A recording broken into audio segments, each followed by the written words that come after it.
Hi, I'm Bruce Burke, and we're doing some more interviews with some people that will be participating in the upcoming Fin+AI 2024 event.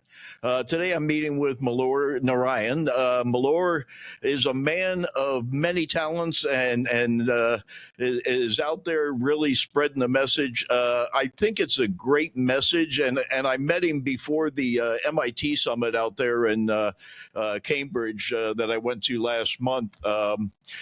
Thanks to John Werner and all the crew there. But Malur really has a unique spin on AI, and I think it's a message that really needs to be put out there. And so I wanted to invite him to come and share the message with us today, and then talk about also some of the things that he's doing.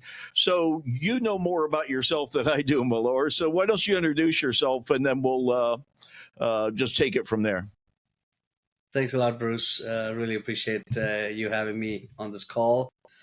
Um, I know we couldn't meet at the event itself, but I'm really excited to be here. My background, as you pointed out, I started my machine learning journey way back in 1990, developing a reinforcement algorithm called adaptive set training algorithm, which led to a few things, and started my PhD, but dropped out of it. At the time, machine learning and AI were really more not as fashionable as they are now, and I decided to pursue a career in industry as opposed to academia, and that was interesting because I got to um, use some of the things that I had learned and developed at a company called Nortel Belnata Research. That was really interesting. So the first 10 years of my career, I did spend a lot of time in the software industry and reverse engineering AI. And then the next 10 years, I traveled around the world, lived in different parts of the world, and focused more on telecom networking and that part of it, and on the business side of it. And over the last 10, 14, 15 years, I've been more on the software side. And specifically in the last 7 or 8 years, I've been working a lot with variety of different startups in the AI space, analytics, data insights, and also specifically trying to help build solutions for some of the world's most challenging problems that create impact. Whether it's in DEI, sustainability, mental health. So these are some of the topics that I am very passionate about. And so when I met you at MIT, you were representing Latimer AI. And Latimer AI, I'm going to let you kind of lay out their battle cry, so to speak, right? And then we'll talk about that some more. So if you could on Latimer. Sure, yeah. So Latimer is a large language model that's trained on Black history, Black culture, and Black heritage. Specifically, it's trained on hundreds of years of newspapers, factual documents from dissertations, textbooks, and articles, and we're continually expanding that. It's really a RAG implementation based on GPT, and then expanding to other models as well. And we're also in the process of building our own small language model. And the focus really is to enable a more inclusive AI. How do you make sure that large language models, which are being put out there as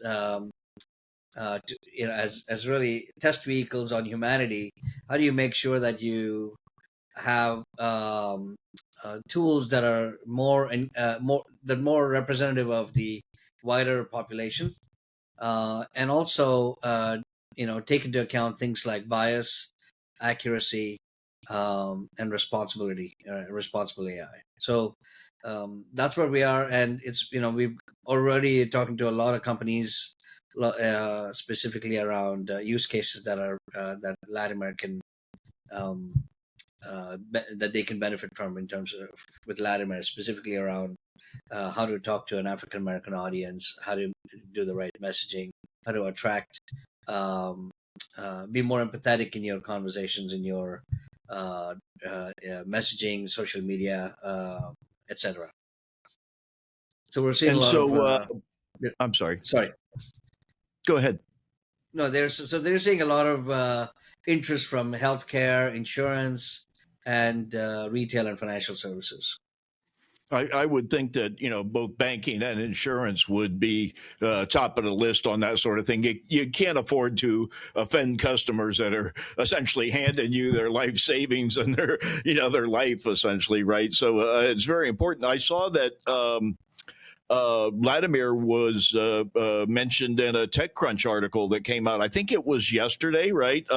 And they listed 3 or 4 companies, but Latimer was the first of the 3. So that means, in my mind, it's the most well known. That's the way people write. It was nice that they featured you guys, and then again, I saw that Paul Baer from the MIT event, was it GAI Insights? He also included the article in his rundown today, so that it's going out again in that one today. So it's a message that you're out there really banging it down, and I see the CEO of Latimer is also out there doing his thing, right, John? And John I've Passmore, yeah. connected with him on LinkedIn. Seems like a really passionate guy and really doing his thing. So, in relation to uh, bias and you and I come from a telecom background, and we kind of got into AI through the side door, I guess is how it really came to be. I don't really know anything about it. I'm over here organizing an event and know really very little about AI. So I'm depending on people like you to really, bring me up to speed on it. In in um, in creating an AI without bias, how is that really done? Is it the information that you're feeding to it? Is it some training beyond the information? How does it actually come to being? Yeah, so the current generation of LLMs, as you know, are pre-trained models. They're trained on public domain data, vast amounts of data that is largely mainstream data and may not necessarily be representative of the wider population. So that is one challenge. So the first thing you've got to address is the data sets itself. How do you make sure that the model that's responding to any queries has access to a broader base of data and not just what's out there in Reddit's and uh, and social media, right? So that was our first challenge, and that's why we have a continuously augmented database, vector database that's populated with licensed textbooks, articles, and publications. So that's number one. Number two is you can't fix anything. You've got to be able to measure something before you can address how you fix it, and that's why bias measurement is such a critical topic. And bias being something that is so subjective, depending on the viewer's eyes and the person that's looking at it, and the context around it, that makes bias very difficult to measure discretely and be able to compare apples to apples. So that's why we created something called the BIQ, the Bias Intelligence Quotient, which takes into account a number of different factors. It takes into account the diversity of the data set, takes into account sentiment analysis tools, which is what most bias detectors use today. They use sentiment analysis tools, which are somewhat flawed in themselves because they're too simplistic, and they assume they take a sequence of words and mark them as positive sentiment or negative sentiment. So you could have a situation where you change a person's name from a male to a female, and the sentiment could go negative. Or you change from a Christian name to a Muslim name, it could go negative, right? So these are biases that are inherent in the system itself. So you can't just go with sentiment analysis tools, which are largely built for product marketing and those sorts of purposes. The third element you got to look at is context. What is the context that those words are being used in? So we take all of those things into consideration, and there's a mathematical formula that we've built, and we run that against Latimer versus GPT and have the bias scores. And what we saw was that for questions related to race or questions related to gender, specifically where there was potential for bias, Latimer behaved significantly better, answered significantly better, more contextually than GPT did. So our hope is to be what we're looking at is to do two things. One is build a bias detection, a universal bias score that any company and any LLM can use and say, hey, here's where you are on the thing, and then the user can then determine whether a particular response is usable or not usable, or whether they need to tweak it. So you're setting a standard for the industry, so to speak, that they can measure themselves against, and that's a great way to position yourself in an industry, right? I was working with a company in Tampa several years ago, and he wanted to set a standardization, right? And when you're doing that, you're really kind of creating history, so to speak, right? And usually when a standard is set, it's picked up and it may be modified down the line, but it's pretty much moved forward under those guidelines, and it's something that can really help an industry kind of. Build a chassis underneath it, so to speak, a framework, underpinnings, all the stuff that they say in the industry, Yeah, right? it's a complex problem because you saw with the Google Gemini, they released their search with and all those problems are surrounding AI based summaries of search results. It's not trivial. They're telling you to put what glue in pizza and That's right. all kinds of crazy stuff, and then It can go horribly wrong. Yeah. and what it seems like to me, it seems like a great vast amount of the training data, and I know there's a ton of data there, is YouTube, right? And if YouTube is training the large language model, God help us all. I mean, really, I mean, if you want to talk about factions and fragments and tangents and that go off in different directions, I mean, YouTube is, like you said, it's not indicative of the mainstream thought. It's indicative of, I would think, almost fringe thoughts of almost every uh, segment of every industry of everything, right? It's absolutely insane. But is that really the basis for most of the stuff? I understand there's Library of Congress and general world knowledge, as Apple referred to it, and releasing their artificial intelligence, right? They called it world knowledge when you were going out to Chat GTP, but is it all YouTube? No, it's not just YouTube. It's a combination of anything that's available, easily available on the websites that can be scraped. It could be Reddit. It could be even Twitter. It could be social media. Anything that's easily scrapable uh, is what's being used, right? Obviously, no one's going to tell you exactly what they use because they're opening themselves up to lawsuits if they do that. But you can tell based on that level of information is not easily available without you taking into account all of those different sources. Okay. And I noticed even when Apple was being interviewed about the after show that they did after their event, they were talking about we license it. They would not even point to like where the information came from that they used to train their large models, right? And they're pretty transparent as far as partners and licensing deals and stuff like that. They're not very transparent about forthcoming products, but licensing deals and that sort of thing. It seemed like they were, and it it it, it Well, we are seemed seeing like a lot more publishing companies, striking deals. You saw that. I think OpenAI did one recently. So all the publishing companies are starting to get wind of this, and they're definitely using this as a way to monetize, as opposed to so just it's having it taken away. So so it so they're now like all that money they lost to their advertising revenue because of all the other sources that are eating it up. They're now kind of regaining that with the AI, right?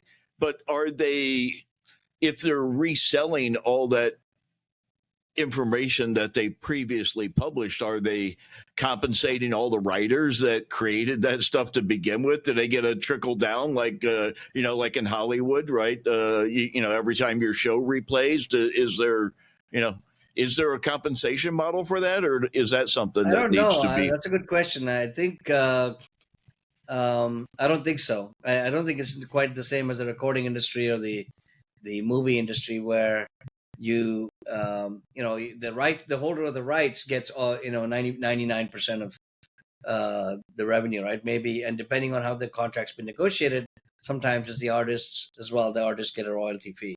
I'm not sure it's the same with the writers. Not to go down a rabbit hole, but I did go back to MIT and I saw Will.I.am at Stata Center over there, and that's mostly what he spoke about. He was actually releasing an app that he put out called FYI. It's a AI app for creators, and it helps you kind of license and control what you created and all that sort of thing. I didn't dig into it big Yeah, time, I've but heard of it. I've heard of it. it's very interesting that that he at this time is focusing on that. I thought that was interesting. But in talking more about Latimer, you said it's kind of focused on the black experience and the African American and the history and that sort of thing. But does it also include other people of color? Is it because there's bias everywhere Yeah. around the world, especially against people of color? It seems like, See, right? that is And the plan, is to include data sources from Latin communities, data sources from indigenous communities. I was asked this question on another interview last week. So that's definitely still the plan. The challenge always is to make sure that the data sources are authentic, they are accurate, and they are licensed. So John's working on that. Definitely that's the long term path, is to create a AI that is a model that is truly inclusive. and of course that goes down the line. Then you bring in the female population of the world that's probably been biased against, and everything else. It's a big undertaking. This isn't something that's lightly done. It's a lot of training. It's a lot of even finding the information and making sure that information is factual before you feed it in, right? So tremendous amount of research, I understand. Yeah, as an example, we've had a lot of interest from various countries and governments that are interested in creating um, language models for protecting their culture, right? So many of the African countries, for example, with all the um, political turmoil that's going on there, they have lost access to their languages, centuries old languages, or history books which are destroyed. How do you capture that, either through vocal training or vocal history, or even documented history? How do you recreate that, and so that the future generations can have access to that? Our biggest use case is always education. So universities that are very interested in using this as a way to uh, teach their students and bring Okay. it into a lot of their course material. And is there with Latimer AI, is there like a chat GTP app or interface where I can go and just Yeah, start using it like right away? yeah. Just use Latimer.ai. There's a Latimer.ai. There's a free version. There is a paid version as well, which obviously gives you more longer context window and more tokens. There's also an API that we provide to many of the institutions that who can build their own, because many universities have their own chatbots and they want to integrate multiple different GPT or Anthropic, Cloud. They want to be able to integrate it. So Latimer is one of the options. You would think a company like Apple that cares so much about inclusion and pushes the privacy and they're having their own data and they want to do everything within their loop that they possibly can before going out for world knowledge, right? You think they would want to partner up with Latimer also if they haven't already. I don't know what you can say or Yeah, not we're say, in, but I mean, Google's had some conversations with Google, but hopefully Apple's watching this video, and we can point them to John Passmore and get something going. I think it's probably one of the, getting rid of the bias before we go too much further with AI, right? Like they talk about in any good network, the foundation is security, right? So that's the ground floor that you're building your network on. I think with any large language model, I mean, like the ground floor, obviously security. And I've met some people at MIT that were talking about protecting large language models so something couldn't be injected into it that would negatively bias it, right? But also making sure that there isn't any bias in the large language model that you're using if you're a corporate entity or you're even an org, right? You want to be uh, in the right ballpark, and you don't want to be offending your customers, your clients, your vendors, right? Your supporters. I mean, there's been so much talk of snafus and stuff in the media and industry, and companies are just they're gone overnight, just canceled, and that's it, right? And they're out of the thing, Yeah, right? So and that's I why think I it's think, very important. yeah, that's what we're seeing is the LLMs are moving away from. I think there was an MIT review article even yesterday on this, moving away from what was novelty and entertainment to productivity and business use cases, which require not which in most of the applications in those cases require accuracy, right? And reduction of bias, and so those are very critical elements, and you can't do that without having rock solid data, having guardrails or safeguards, and having agents that help you correct any errors before you present it to your customers or your audience. Can an agent control another agent and kind of act as a moderator, so to speak, for the less trained agents? Yeah, I mean, an agent can do a lot of things like moderate the content, and once I mean, an agent is just an algorithm, and once you have give it a set of guidelines, it's going to use those guidelines um, to curate the content, right? To make sure that the content is as per whatever the guidelines are, and that's what a lot of enterprises are doing. So there's In between the user and the LLM, there's agent, sometimes multiple agents. and in some of these LLMs, probably more that have been being used for entertainment, but I think some of it's also being, let's call it edutainment.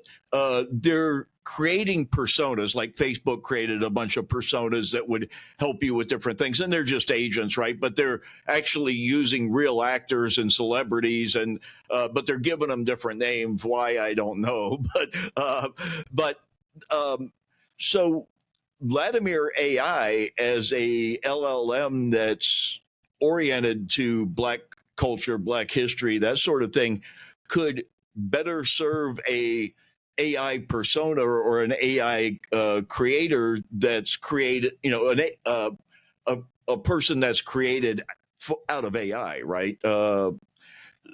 Having no bias, having real knowledge of the history, right? It would create a more authentic character that was dealing directly with the end user as an agent. Yeah, that's accurate because it's not just it's the data, the fine tuning of the prompts, and the context setting that's important when you're dealing with LLMs to make sure that There's minimal hallucination, minimal bias, and accurate representation. Okay, great.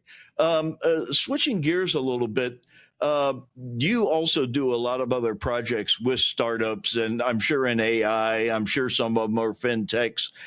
Could you talk a little bit about like you? I'm guessing you're mentoring a lot of them, and you're helping them connect with some financing in some cases. I'm guessing. I'm not really sure what you do with them, but can you talk a little bit about that and what you do there? Yeah, most of the support I provide is really on the AI and technology strategy, and how you build the product, to solve a particular problem.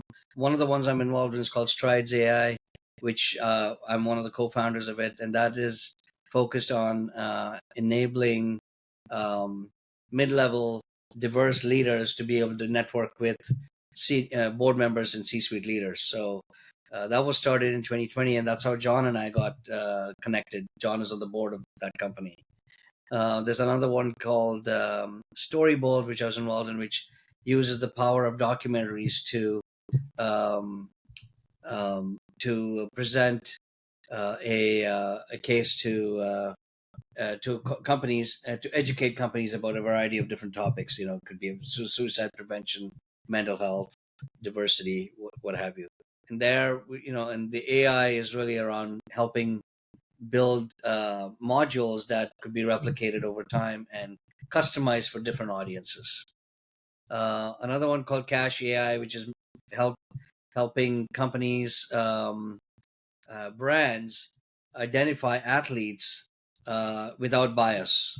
So and give them and especially NIL athletes in college who don't have a brand value yet, or who don't have a valuation yet. We help them look at both on court, off court, a variety of different factors, and generate a AI based score using a model that's trained on lots of athlete data. So these are some of the projects I'm involved in. Neat, Um, neat. And are most of those local to you, or how did you meet them? How did you come into well, usually connecting with? my focus is on those three areas. That it has to be related to social impact, or environment, or mental health. I'm also an investor in a few of those, some of those companies, not those ones, but an investor in at least 4 or 5 different mental health AI startups. One called Jumping Minds, which connects anonymously people with caregivers and providers. Um, Another one called Stigma App, which is a story, it's kind of like TikTok um, for mental health, right? So people can tell their stories and other people can learn from it. So there's a few like of those. So I'm always looking for, if somebody comes to me for help on the technology side with AI, I'm really looking for those three areas, either in environmental sustainability, mental health, or in DEI, social impact space.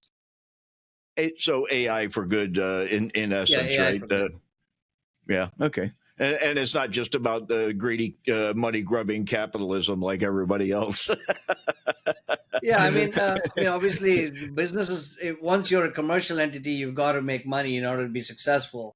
But that's not the only goal, right? I think the end goal is to make an impact and make sure that the solution that you're providing is addressing all populations.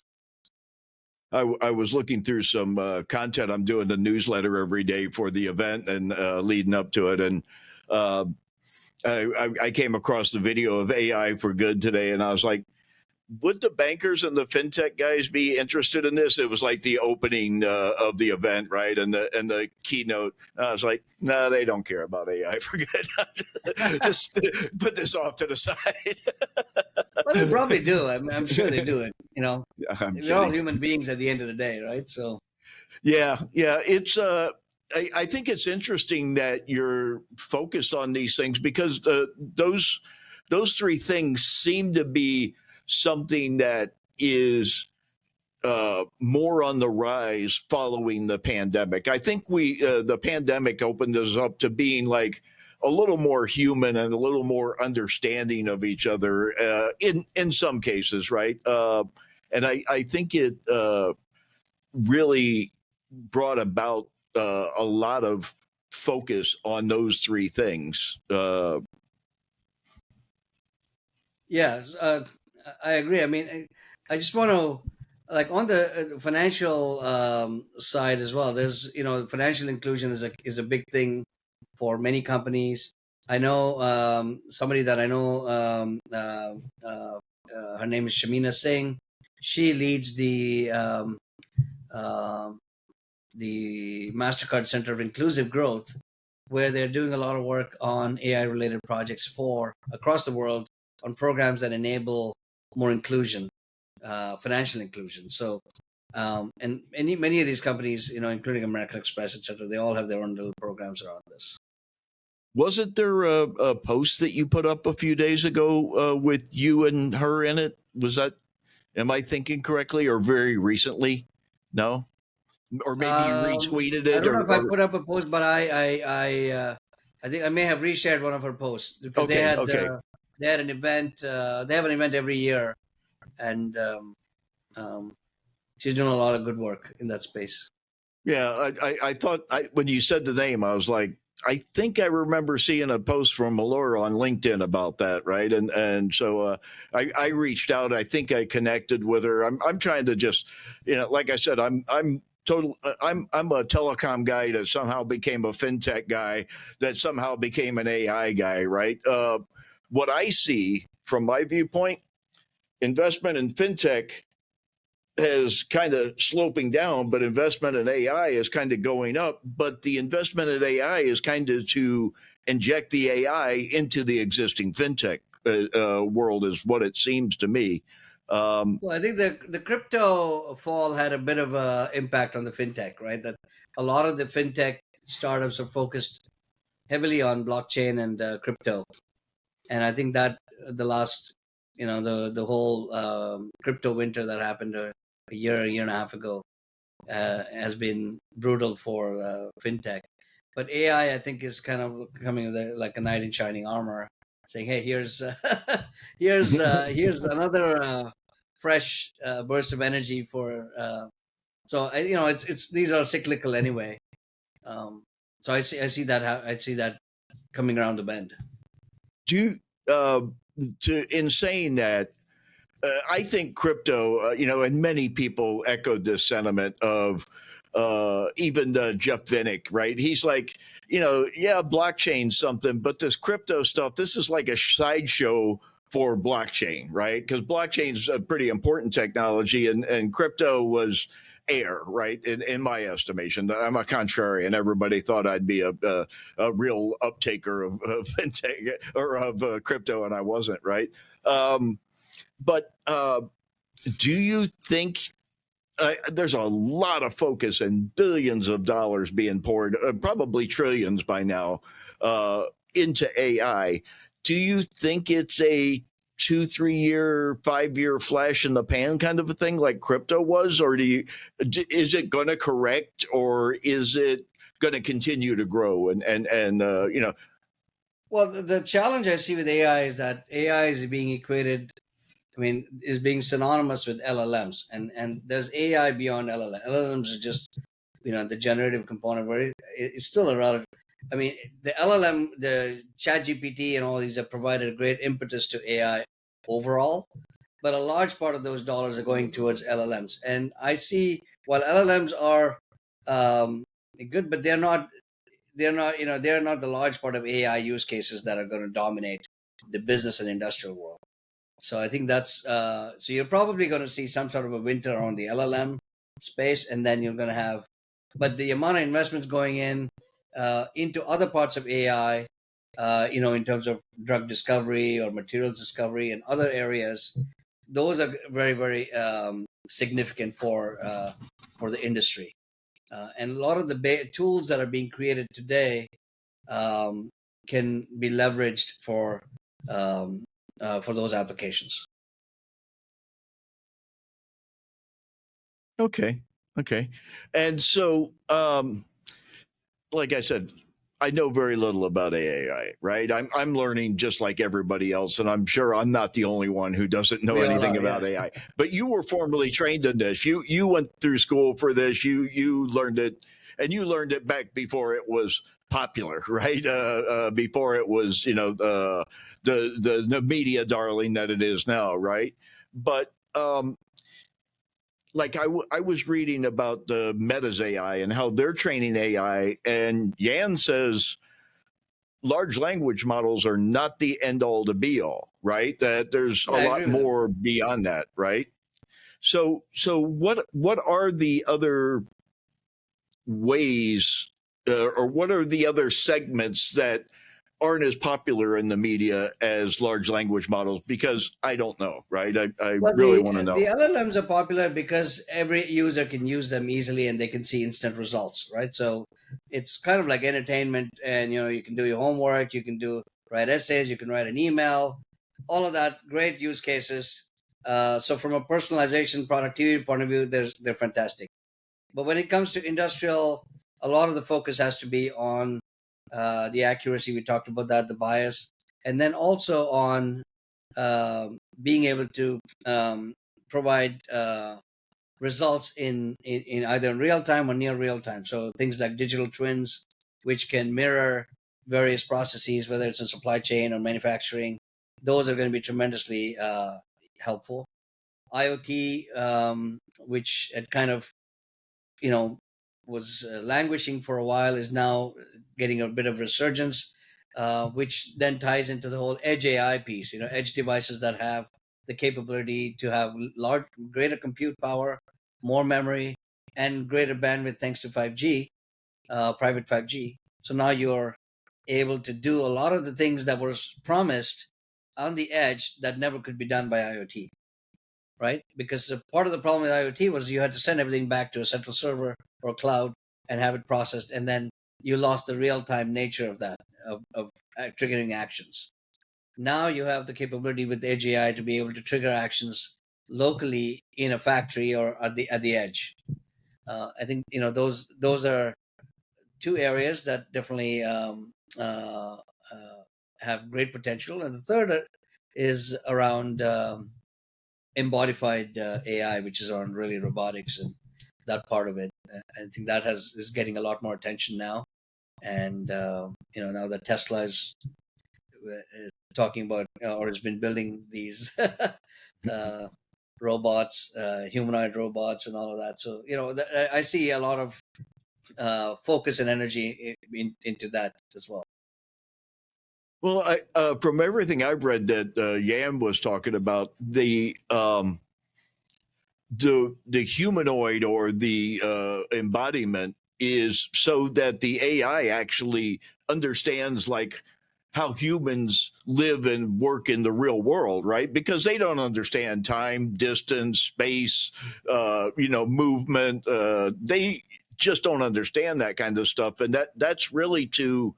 So embodiment is really not like giving us a butler, Rosie the maid, running around in the Jetsons to do our laundry and dishes. It's really to help AI learn about the environment that we live in, right? Yeah, I Isn't mean, it more about that? what Jan's talking about as far as VJEPA and all of that is concerned is really he's help figure how do you train a model based on visuals, right, on interaction with objects, and just like kids, how human beings learn as children is what he's talking about, that, and using videos to do that, even though videos are not three-dimensional, so I don't know how that's that's going to work out.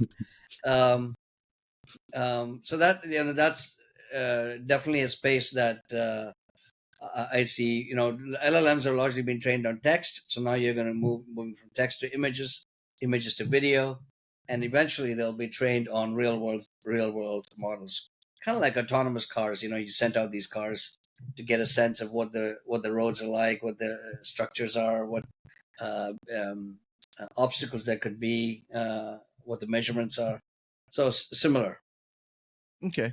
So they start on the highways and then they can make it down into the school zones eventually, right? That makes sense. Totally makes sense. Um, A question in my mind is: it seems like the inception point for almost any organization with AI, it seems to be customer service, right? Having some kind of a chat bot, either pre-sale or post-sale, right? But I don't think ultimately that is the killer app for AI, right? It's an inception point, and it seems to be the one that's being taken up the most. But what's the real, in your estimation, and you've seen a lot of different stuff, and you've worked with a lot of different stuff, what is the killer application for AI? So when you say AI, you mean LLMs? Generally, any of those Yeah, four when it comes categories to that you AI, want to put it in. I think the industrial adoption of it is really where the big benefits are going to be, right? When companies use that. We talked about digital twins. We talked about smart manufacturing, being able to predict um, your product life cycle ahead of time, and being able to make those decisions, so that you have taken into account a number of things like cost, availability of material, availability of supplier, availability of uh, service where the service is going to be, where the material is going to be eventually deployed. All of those can be optimized heavily, and today there's a lot of inefficiencies in that system that can significantly be optimized by AI. Same thing with logistics, right? There's still plenty of room for optimization of logistics, whether it's in delivery or it's in remote logistics, all of those. So those are the areas I feel are the real beneficial aspects. And the third element is things like drug discovery, material discovery, which are so complex that a lot of it is today based on serendipity, right? Is based on multiple things happening together, and that's where AI can really help, because now you can take multiple different data points and the context around it and be able to extrapolate and identify which solutions might best fit a particular problem. Yeah, I was watching Eric. Last name's not coming up. The former CEO of Google, Schmidt. Yeah. Schmidt, right? Exactly, and he was talking about the large language models and their ability essentially to do that, right? The idea of like zero warehouse, that your first example of, you produce as demand is there, right? And zero warehousing, very much like Apple, what Apple is focused on, right? They could probably improve that even more, right? Yesterday I saw a thing with Bill Gates, and he was talking about how it could extremely expand legal and expedite legal, essentially, right? Because legal is so backlogged and so such a slow process and such a document heavy process, right? And data heavy process, that he thinks there's a big thing in legal. That's not anything that I'm interested in, but I found it interesting that he found that interesting, because No, he's somebody that knows. I'm actually working with this, helping a startup, mentoring a startup that is focused on athlete contracts. Because athletes who play in different countries, different leagues, they have different contracts. So this is an area that is, um, yeah, and they don't have the knowledge, and you can't wait for 2 months or two. You can't go back and forth for 6 weeks on a contract. So that's an area where AI can definitely help. The challenge always is, especially when it comes to legal, is that accuracy is very critical. Right? When you're recommending as a if an AI is recommending a solution or a fix to a legal clause, it better be accurate, right? I remember Because Michael Cohen cited some legal stuff that he got from AI, and apparently none of it was true. It was total hallucinations. There was two or three different things that he quoted, and I was like, oh my god, can you not check this stuff before you So that's why before I think having a model, I mean, rather than LLMs, SLMs, or mid-sized models that are trained exclusively on legal data, can be far more beneficial than trying to use LLMs where you upload a bunch of contracts and say, hey, can you analyze based on the previous contracts I uploaded, because the LLMs instinctively will hallucinate. You can't stop that. And I imagine that's pretty sophisticated. If you're dealing with multiple athletes in multiple countries, and maybe even the team that's hiring them may not even be in the country that they're in, but like, whereas who's the legal jurisdiction? Da, da, da, there's across the world. I mean, that's a very complicated process, and I could think that AI could definitely help in that regard. I would see that would be Yeah, I think quite that's beneficial. the challenge as to how do you. The funny thing I heard was was somebody say, well, the thing about the LLM's response is you don't know which part. You know that 50% of it is accurate and maybe 50% is not accurate. You just don't know which 50%. Flip a coin.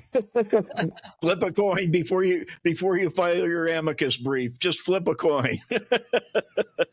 But yeah, it's great. Hey, Miller, we're running out of time. I want to be knowledgeable about your time and courteous for you here. I know you have a lot of stuff you have to do. Any last words? Any overarching thought? Give me 1 minute on your take on AI in general. Well, I'm super optimistic on it. I know people are worried about everything from AI taking over your jobs to uh, what it's going to look like 3 years from now. As far as AGI is concerned, which is what the big debate is, that depending on who you talk to, whether you talk to Sam Altman or Elon Musk or Jan LeCun, you will have varying degrees of what AGI is about. At the end of the day, you can define AGI if you sandbox it fine enough to say, hey, this is the task that if an AI is able to accomplish this human task without human intervention within these parameters, if that's called AGI, then it's probably within the next 3 to 4 years. If you're talking about human intelligence, the way that you and I are having a conversation, or I think we're at least tens, if not multiple decades away from that. Simply because I think the human brain is far, far too complex uh, in terms of both sensory inputs as well in terms of processing, right? But where AI can play a big role is in targeting specific problems and being able to scale those problems that human beings can't. Okay. And if people want to reach out and get in touch with Malur, how do they reach you? How Well, can just people reach you? I'm available on LinkedIn. I'm pretty active on LinkedIn, as you know. Malur Narayan. There's only one of me on LinkedIn, so pretty easy to grab me. And And I'll be sure to I put always accept most people's.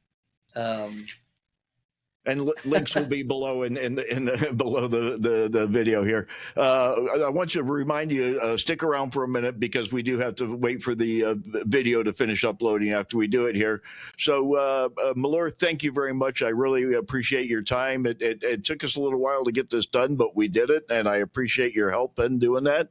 Um, uh, Folks, Malur is going to be one of our keynote presentations. He's going to be talking about AI and at the Fin+AI event. It's October 2 through 4, 2024.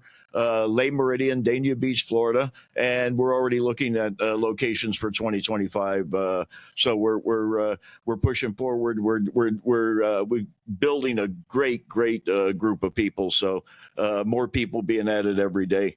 It's a quick run up. I wanted to get it in this year while AI was hot. We wanted to do it fast and quick, but it's really going well. Great uptake. Thank you again, Malur. Thanks, Look forward Bruce. to seeing you there and continuing to follow you on LinkedIn as you go forth and do your thing out there. Great work that you're doing. I really appreciate all you're doing out there. Thank you so much, Bruce. Thanks for having me.